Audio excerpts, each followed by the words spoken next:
Ignition sequence starts.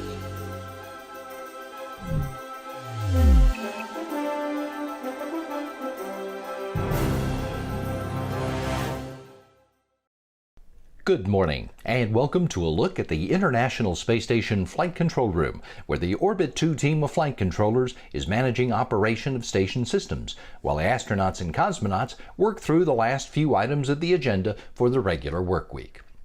Expedition 65 Commander Aki Hoshide and his crewmates have been tending to science experiments underway in the station's lab modules, while taking care of maintenance and equipment installations, while the cosmonauts have been preparing for a spacewalk planned for next week. Houston Station on Space to Ground. Welcome to Space to Ground. I'm Leah Cheshire. This week, astronauts work to assemble new critical station hardware. The Universal Waste Management System arrived aboard Northrop Grumman's 14th commercial resupply mission last September. This upgraded space toilet will send pre-treated urine into a regenerative system, which recycles water for further use by crew members. The toilet was designed to address astronaut feedback about comfort and ease of use, and features a 65% smaller and 40% lighter build than the current space station toilet. The UWMS will provide a valuable opportunity to test new technology closer to Earth, prior to long-duration missions further from home. The central design concept can be easily integrated into different spacecraft and life support systems, and a future unit will be installed on the Orion capsule for the Artemis II mission around the Moon. Roscosmos cosmonauts are gearing up for a spacewalk ahead of a new cargo mission. On June 2nd, Expedition 65 mission specialists Oleg Novitsky and Pyotr Dubrov will exit the space station to prepare the Pirs module for its departure later this year. The crew members will disconnect all the mechanical connections between Pirs and the station prior to its extraction by the Progress 77 cargo ship, making way for the new Russian multipurpose laboratory module called Nauka. The undocking of Pirs is scheduled around 2 days after Nauka is launched. You can watch the spacewalk live on NASA TV, the agency's website, and the NASA app. Just 1 day after the spacewalk, SpaceX will launch their commercial resupply mission 22 to the International Space Station. Dragon will deliver more than 7,300 pounds of science, hardware, crew supplies, and other cargo to the orbiting laboratory. Scheduled to autonomously dock on June 5th, the spacecraft will also bring the first 2 new solar arrays to be installed during future spacewalks this summer. This week's question comes from Bobby and Sydney in Miss Revolada's class in Kings Park, New York. They want to know what the temperature is outside the space station. The temperature in low Earth orbit can range widely based on whether or not the space station is in direct sunlight. When in the day pass, temperatures can reach 250 degrees Fahrenheit outside, but can extend to minus 250 degrees when the station is in an orbital nighttime. To regulate their temperature on spacewalks, astronauts have the ability to change the temperature of water running through the cooling garment of their suits, keeping them comfortable and protecting them from the harsh environment of space. Keep sending in your questions using the hashtag AskNASA. We'll see you next week.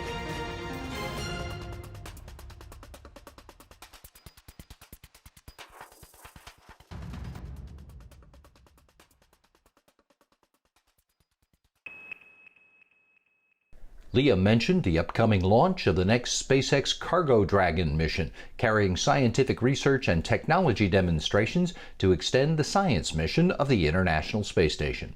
Here's a quick preview of new experiments looking to see how the microgravity environment impacts symbiotic relationships and the formation of kidney stones, and to learn how water bears tolerate being in space.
It was just at the beginning of this month that NASA's SpaceX Crew-1 astronauts came home after 6 months in orbit.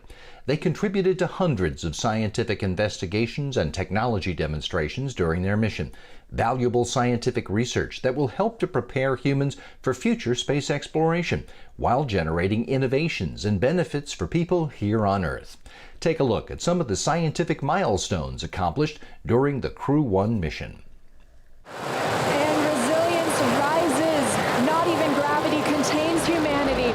We are so excited to be here. We are humbled, and we are excited to be a part of this great expedition and can't wait to get started.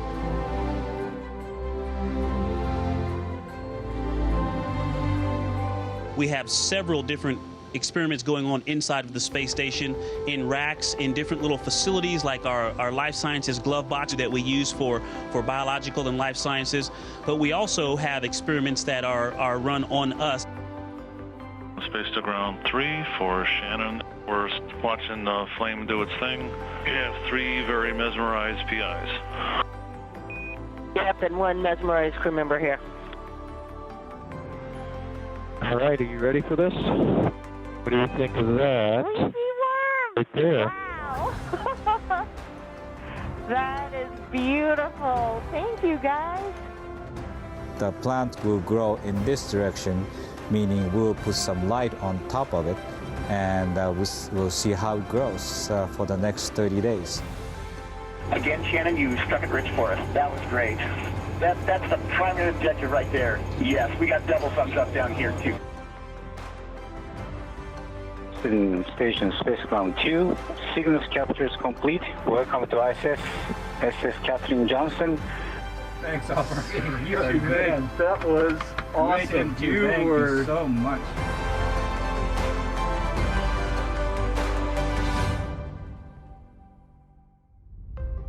We develop technologies and ways of using those technologies, healthcare and medical technologies that are ways to improve life on Earth. But even more important than that, I believe, space has a way of universally inspiring people.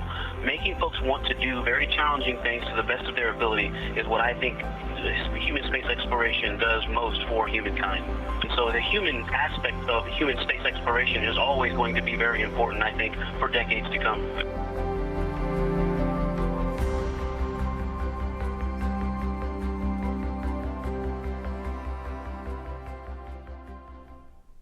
The astronauts and cosmonauts on the International Space Station serve as the laboratory assistants for researchers on Earth who are looking into a wide range of scientific concepts, including some that we'll have to master in order to return American astronauts to the Moon in just a few short years as part of the Artemis program. For example, it'll be critical to understand how to interact with regolith, the fine dust particles that cover the Moon's surface. And we're using the Hermes facility to study how regolith particles move in microgravity over a long period of time. If you look at asteroids or if you look at the Moon, you'll see this layer of regolith covering the surface. So it's this fine particles, fine dust that covers the entire surface. So what's happening is the solar system is very dynamic, and we have asteroids and meteoroids moving around and impacting different bodies. So the surface is getting bombarded all the time. So you have this fine layer of fragments on the surface. So why would we want to study it, right? And why would we want to study it on the space station? There's a lot of interest in one day sending astronauts to asteroids, for instance, and we have already sent a lot of robotic missions to asteroids and plan to send more. And so every time we visit these asteroids, we learn more and more. And there's very diverse bodies of asteroids. Every asteroid seems to be different. And so we would need to understand how to interact with the asteroid surface. So if you're going to anchor to the surface of the asteroid, for instance, you need to understand how to interact with the regolith. So asteroids are pretty small bodies, and so they have actually microgravity levels of gravity. And so this is actually what you find on the space station as well. There's 4 experiments, and each one is a tube. So it's a clear polycarbonate tube about the size of a Pringles can. And so inside this tube, we have the asteroid simulants. And so this is what we're actually studying. And so the main piece of data that we're getting is the movement of these particles. So we have a camera looking at each of these tubes. Over the course of about a year, that cassette 1 will be up there, we'll get this basically time-lapse imagery of the particles moving. And so we're looking at the long-term effects of microgravity and what's happening to the movement of the particles. Also, something that we have on asteroids is vacuum, right? So we want to expose our experiments to the vacuum of space. So we actually have our facility hooked up essentially to a port to space. We did cassette 1, but the idea is that Hermes will be open to other investigators. So cassette 2, cassette 3, cassette 7, these will be other researchers that will apply to use Hermes to do research on asteroid regolith and granular material investigations. And we think that ISS is a wonderful place to study asteroid regolith, to study lunar regolith, regolith in general. So we're excited about the opportunities that Hermes will bring for researchers in the future.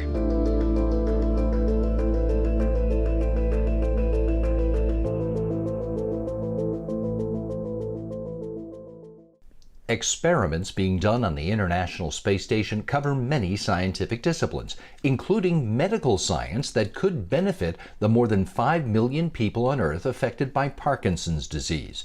When Alexander Gerst of the European Space Agency worked on an experiment with a certain protein crystal that may hold important insights, NASA astronaut Serena Auñón-Chancellor walked us through what that was like. Welcome to Expedition 57 on board the International Space Station. Today we're doing some really cool science. This is Alex Gerst over here with me, and we are working on Parkinson's disease. What we're looking at here is a special protein kinase, or protein crystal structure. And the reason scientists have sent it up here to the International Space Station is because these protein crystals tend to grow larger and of much better quality. Parkinson's is a disease that affects over 5 million people worldwide, and scientists are constantly searching for a cure. And what we discovered was that here in the microgravity environment, these crystals really like to grow. So if scientists can better elucidate or clarify the structure, then they're better able to develop an inhibitor drug for Parkinson's. And not only an inhibitor drug, but an inhibitor drug with very few side effects. So what Alex is doing here today is he's obviously working on the wall, is what it seems like here in microgravity, and he is. He's got a microscope above him, and he's got a plate that he filled with this special protein crystal structure just a few days ago. Gave time for those structures to crystallize, and now he's examining them under the microscope. And he's actually interacting real time with the principal investigator on the ground to look at the crystal structure, to help improve the lighting and the clarity, and then also take pictures, which will then be sent back down to the ground. So here on board Expedition 57, we're very proud to be taking part in this experiment. I think in the past few years, scientists have realized that the microgravity environment is such a unique environment to grow things like cells or protein crystals. And it provides a new way to help us look at diseases in a better way, to help us develop new medications for these diseases. And so we're happy to be taking part in this science up here.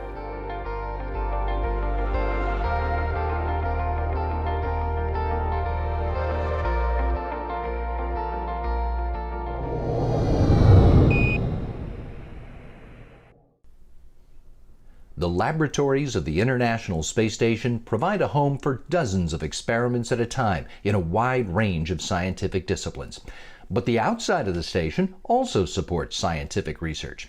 There's a big experiment out on the starboard truss, put back into service after a series of spacewalks, that's now back in business searching for cosmic particles which originated billions of light years away, and which may hold the key to the origin and composition of the universe.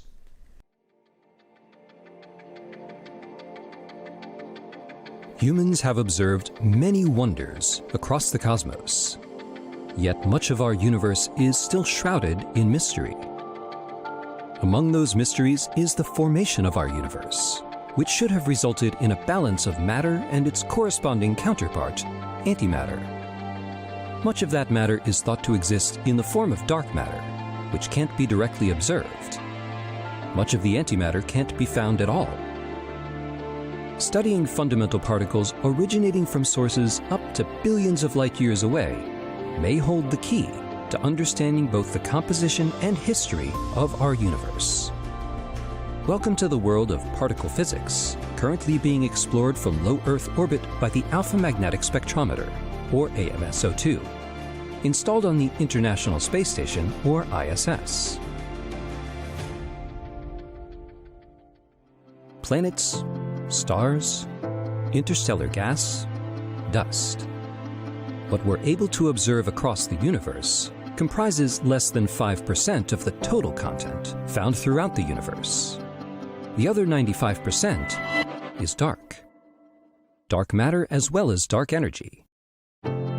Dark matter doesn't interact with or produce light as far as we know. It doesn't consist of normal matter, or matter that can be observed directly. So how do you improve understanding of something that can't be observed? One way is to look for evidence of its interactions. Kurt Costello, the ISS program chief scientist at Johnson Space Center, explains how the giant magnet of AMSO2 is working to help scientists test and modify their theories. Scientists are using AMSO2 to look at cosmic rays, charged particles that travel near the speed of light. AMSO2 categorizes each cosmic ray, looking at a high energy range to see whether that stellar phenomena that we can measure can account for all of the cosmic rays we're seeing. But if you see something in the spectra that doesn't fit, then this could be evidence of dark matter interactions. By studying cosmic rays, scientists are also able to search for antimatter. The Big Bang theory of the universe's origin requires a 50-50 ratio of matter to antimatter. But to date, the amount of antimatter found doesn't come close to matching the amount of matter known to exist. Costello says one of the goals of the mission is to detect antimatter and see if there are any large collections of it out there somewhere. When particles pass through the strong magnetic field produced by AMSO2, their paths bend. Antimatter particles stand out because their paths bend in the opposite direction compared to matter particles. The instrument searches for antimatter with a sensitivity 3 orders of magnitude greater than the original AMS, which flew in space in June of 1998 aboard the Space Shuttle Discovery. This could support the discovery of antimatter pools that were previously undetectable. A key factor in our ability to get the most out of AMSO2 is time. Originally expected to have a lifespan of 3 years, the instrument has continued to perform into its 8th year of operation aboard the orbiting laboratory. In late 2019 and early 2020, astronauts conducted a series of spacewalks to replace AMSO2's cooling pumps, which were failing. Extending the life of the instrument will provide scientists more time in their quest to unveil some of the universe's greatest mysteries. For more on scientific studies being done on and from the space station, go to www.nasa.gov/ISS-science. For more information about the origins of the universe, visit science.nasa.gov.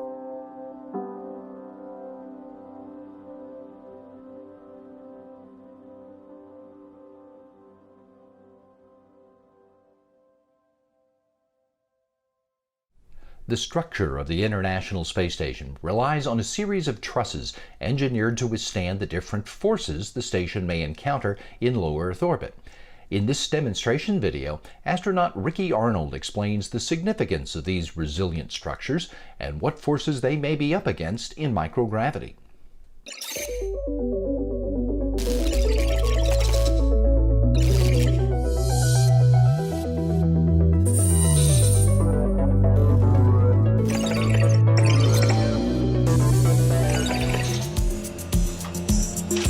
Hey there, I'm NASA astronaut Ricky Arnold. Welcome aboard the International Space Station.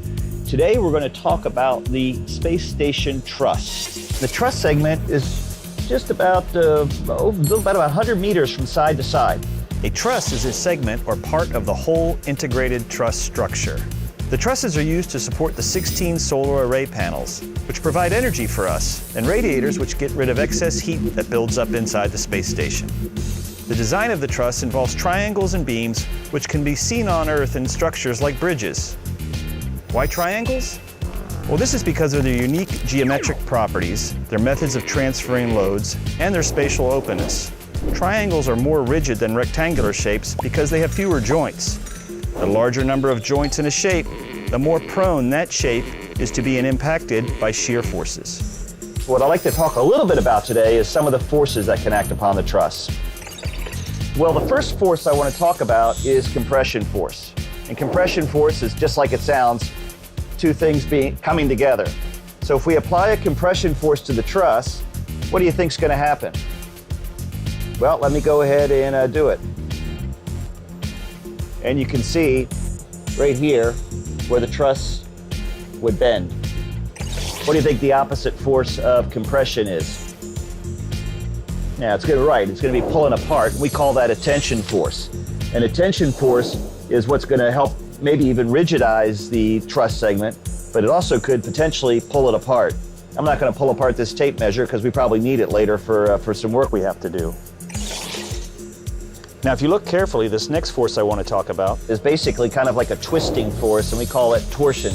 And even when I just let go of the tape measure, you can see it will actually start to happen a little bit. You can start to see, because the center of mass is actually right here, where most of the tape measure is located.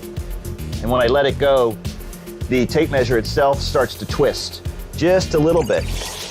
Finally, the fourth force that can act along a truss segment is that can occur at a single point where two opposing forces work on a single point along the truss, just like they can upon the Earth's surface. Think about some earthquakes. You can have a plate that is, or along a fault line where one side of the fault line is moving upward or being forced upward while the other side is moving downward. And that force in one point in opposite directions is called a shear force. And we can also have that happen on the truss segment. Something like this. One thing to think about, where do these forces come from? One force, even though we're up here largely out of the Earth's atmosphere, we do still have drag with the Earth's atmosphere, which can impart loads on or impart a force on the truss segment. Another, I already hinted at earlier, is crew working inside. We're up here, we're exercising, we're moving really heavy pieces of equipment around. So we have an amazing engineering team on the ground, and we have specific disciplines that their job is to monitor all the forces imparted upon the International Space Station. They keep track of all those various forces I talked about and where they could be coming from, the atmosphere, visiting vehicles, or even things that the crew are doing inside the space station, and to make sure that those forces aren't significant enough to cause any damage to this wonderful laboratory and living space we have up here in low Earth orbit. Thanks so much for joining me today. We'll see you next time. So long.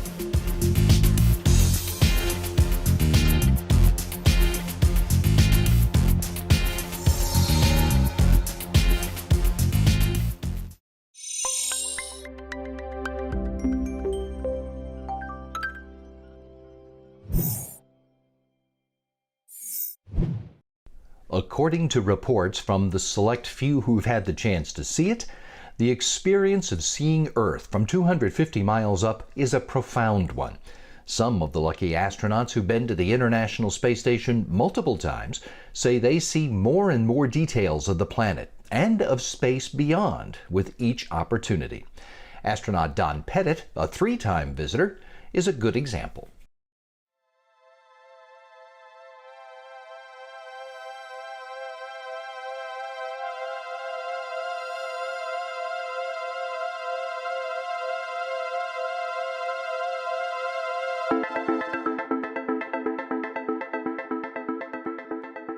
I thought I knew what the Earth was all about just because I'd looked at it with pictures and video and all these things. And it's like seeing some travel log in some exotic place on Earth and calling that your vacation, right? We do not do that as human beings. We want to physically go to these places because the experience is different. And it's the same thing when you go into space and you look at Earth. You know intellectually what Earth is like from space because we've all seen the pictures, but it's not being there. The human experience aspect of space doesn't come until you can relax a little bit. Now, that happened for me when I was taking my spacesuit off, and I remember floating up to the flight deck, and you look at the overhead windows, and Earth was there, and it was such an intense blue. It was somewhere over the oceans. And it was an intensity of color that no photography, no video, no movie, no film can capture. You can parse more and more details out. When you first look at Earth, you may say, wow, that's a continent. And then you look at it again the next day and you say, wow, there are mountain ranges. And then you look at it again the next day and it's like, oh, I can see synclines and anticlines in the geologic structure. And oh, there's the rain shadow effect, and on and on and on. So the more time you have to look at Earth over a long period of time, the more you can see.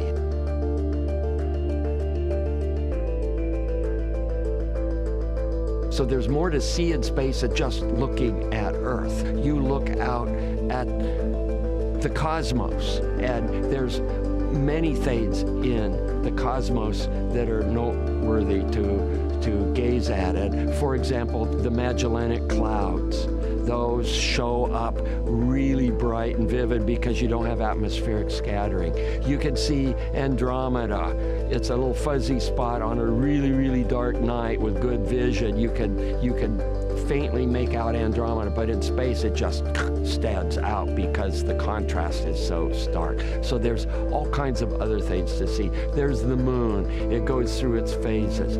The angle that the moon makes when it rises relative to your spacecraft changes with time. It's almost like your spacecraft itself becomes a giant astronomical machine, and it's like, okay, the moon was rising over here 2 weeks ago, and now it's rising over there, and why is that? And then you think about the orbital dynamics, where we are in our solar system, this and that, and then it all makes sense. So there's so much to observe, more so than just planet Earth.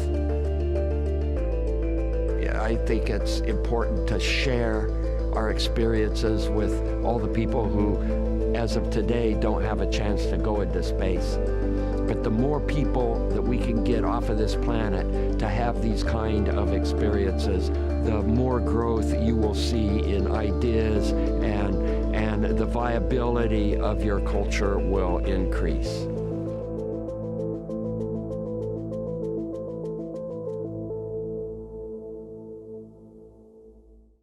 If you want to get another look at any of the stories you saw today, you can always find them on YouTube and Facebook. There are the addresses. You'll also find lots of other great features on a wide range of NASA topics, so look around. Now, if you're looking for good conversation about human spaceflight, check out Houston, We Have a Podcast, our weekly show talking to folks involved in all areas of space exploration. Today, Gary Jordan gets the details of one of the new experiments flying next week. Learn all about water bears in space from the principal investigator, Dr. Thomas Boothby. Go to nasa.gov/podcasts for this week's episode and all the previous episodes and the full library of NASA podcasts, which are also on Apple Podcasts, Google Podcasts, and SoundCloud.